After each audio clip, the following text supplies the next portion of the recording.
के भयो कपालभित्र गयो राम्रो कि नराम्रो नराम्रो अब भोलि पछि राम्रो देख्छ है अब कपाल पलाउँछ नि राम्रो देख्छ हो कि न पलाउँछ के भयो भाइको कपाल भन त भाइको कपाल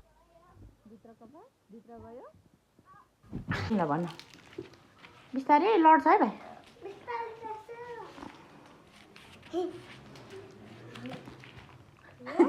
कस्तो छ भाइ कस्तो हाते चक्लेट राख्ने कस्तो छ भन राम्रो कि नराम्रो नराम्रो नि यस्तो राम्रै देखिरहेको छ त नराम्रो देखिरहेको छ यहाँ